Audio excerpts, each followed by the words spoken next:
And then we got on air and said, this is fake, this is a lie, we know the history.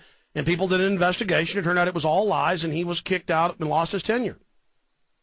And absolutely, that's how they operate, is deception. That's their favorite tool. Look, I would have gotten to the story. Notice it was in my stack, but I wasn't going to get to it because I don't have time. I've got too many news stories, too many calls, too much to cover. But yes, I have stacks of similar news. You notice you called about it, and I had it in the stack every day. But understand, it creates the perception. The article's written like, ooh, their names were written down. Ooh, they might get in trouble. As if the guns were illegal, and that's why they were turning them in. As if the average handgun probably costs $400. This guy could have gone and made thousands off these 6 guns. Selling them to a gun dealer. Totally legal. But it didn't happen. Let's go to Pat in Canada. Pat, you're on the air. Okay. Go ahead, Pat. Okay, let's talk to Tripped in Wisconsin. You're on the air. Oh, that was the wrong caller. Now Tripped, go ahead. Alex? Yes. How you doing? Good. I originally called in to talk about the internet too, but the gun thing brought up an interesting point. When they were taking these guns away in South Carolina, it reminded me of the UK where they took all the guns away. Well, in the UK, first for decades, they had gun buybacks and gun amnesty before they were illegal. It creates the perception. Then they registered them. Then they confiscated them, just like they've started in Canada. Go ahead. Right. And it was funny because I was watching a video, Britain's warning to Americans, where all these Britons are saying, please learn from our mistakes. Don't let them do this to you. We're trying our best to reverse it, but once it's done, it's almost impossible to reverse. I go back and check the video a few days ago. It says, YouTube had to pull this video because the NRA requested that it be taken down.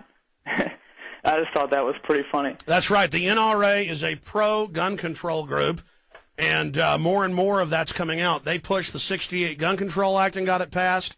They were set up by the federal government in 1870. They're there to neutralize and control gun owners. And now, Gunners of America is now on record. The NRA is a pro-gun control group, but they pose like they're pro-gun. Look, bottom line, the criminals in government are criminals. They're looting, they're robbing you. We're in offshore bank receivership.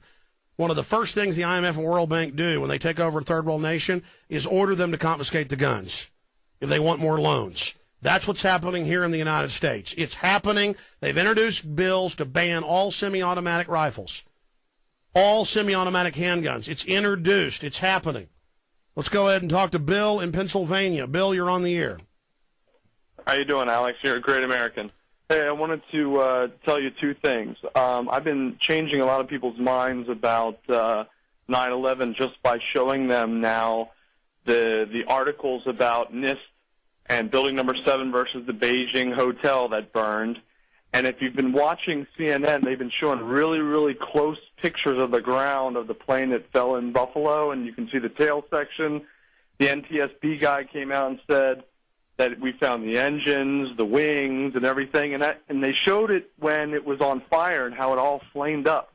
Well, I'm showing people that picture and that video, and then I show them the video in Pennsylvania that the plane hit the ground, and obviously it was nothing but a hole, and all those wood should have been torched. So well, let me add something. It's up on Infowars.com right now. I interviewed the firefighters 4 years ago when they were in the Philadelphia Daily News, saying they found 3 of the 4 black boxes from the planes that hit Tower 1 and 2.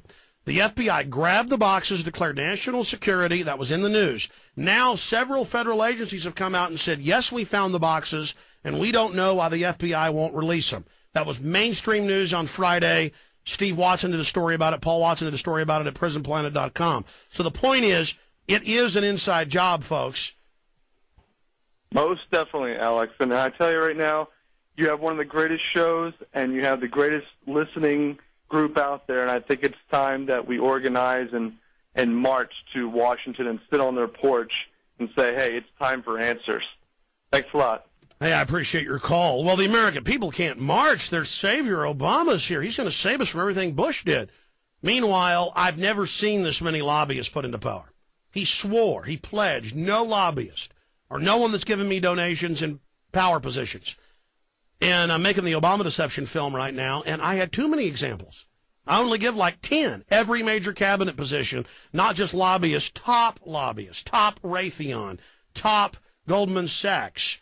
If they're over health care, Health and Human Services, they're the former top lobbyists for the big hospitals or the big drug companies. And it'll be 10, 20, 30, 40 deep where every position is lobbyist. He said he was going to get us out of Iraq in 6 months, then 16. Now it's 23. Now he says maybe never. Doubling the troops in Afghanistan. Lied about that. Said he did NAFTA and GATT. Now says he's going to expand NAFTA and GATT.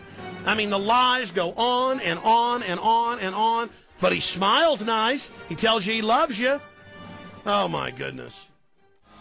It is hour number 2 of this abbreviated Sunday transmission. I'm live 4 hours a day, 11 a.m. to 3 p.m. Central Standard Time. I come back on Sundays for an abbreviated 4 to 6 p.m. Central Standard Time. Thank you for joining us. Normally I don't go with stories that aren't completely documented out in the open. But when I am aware separately that everything in the story has already been proven and admitted in other mainstream or government documents, then I cover it. Again, a year and a half, this is now 3 years ago, but a year and a half before it became mainstream news, I was sent secret FEMA documents from a pastor. Then I got a second group of them. FEMA found out which particular pastor had sent it to me, went and threatened them. And it said that they were paying preachers, now 26,000 of them. This ties in with InfraGard. You can Google that with 20-plus thousand executives that have shoot-to-kill orders, martial law powers. And they're expanding that. It's part of continuity of government infrastructure protection. And in the documents it says, this is how you teach your flock to take forced inoculations, to go to the FEMA camp, to follow the orders of troops, to turn their firearms in. Now that's been on mainstream TV and radio and in government documents, and FEMA now admits it because we exposed it and they had to put their spin on it.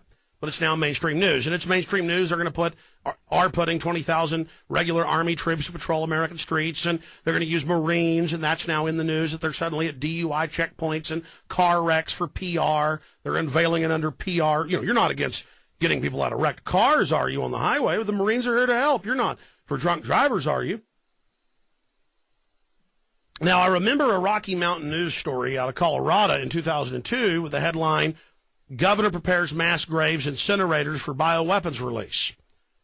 And FEMA and the CDC now admit that they're prepared for this. Now, when county officials get shocked by it, they don't know where to go look for the original backstory. Also, FEMA lies to them, even though it's open source, documented, and they could find out if they knew where to look. That's like towns where they see an Army base that have thousands of federal and state prisoners on it in, quote, forced labor. They sign a waiver to get a shorter sentence to then be under labor, but then they're basically slaves. They don't know how to Google civilian inmate labor camp program. Civilian inmate labor camp program. It was secret in 86 when they started it. The feds were doing it to train military how to keep U.S. prisoners that were non-military related. And they declassified it in 97, and we've covered it ever since. But neighbors who were by these camps all over the country, like Anniston, Alabama, there's 24 of them now. There was 12 when they first started it back in the 90s when it first leaked out. It started in the 80s. So there's some backstory that FEMA indeed, with these integration centers, with these threat integration centers, fusion centers, are federalizing everything. And there's now executive orders out and PDD 51 and John Warren Defense Authorization Act and Pentagon directives saying they're going to have camps and put people in them, and they've built the camps, and it's been in the Houston Chronicle. So all that's public. But then city officials and county officials, when they know about it, they're then scared to talk to the public. Now, a reporter has done the full interview. This reporter we're about to talk to has heard the full interview. He knows the county official. He's in Indiana on the Illinois border, but we're not going to release the official's name in emergency management because the person, I guess, is scared, and we'll find out. But the point is, it's documented. We'll just leave it at that. And so I want to go ahead and bring up now Doug Williams. And Doug Williams writes for Daily Newscaster. The headline is FEMA and DHS preparing for mass graves and martial law near Chicago? And, sir, thanks for joining us. Well, thank you for having me on today, Mr. Jones. I did that little bit of background for folks to understand. Everything that's in your article is already public. Just this particular case isn't, because the individual won't go public. Yeah, that's correct. People in this position, they worry about retribution and possible responses to them coming out into the open. Give us the official, you're near the county.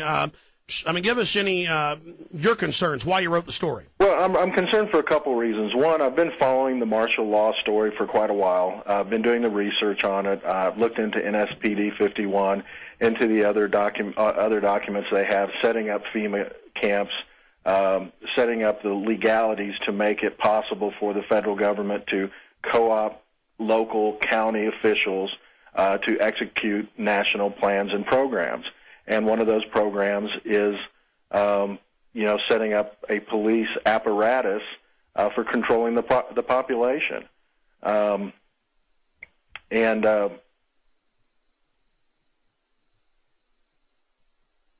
Yes, sir. Did we lose your phone?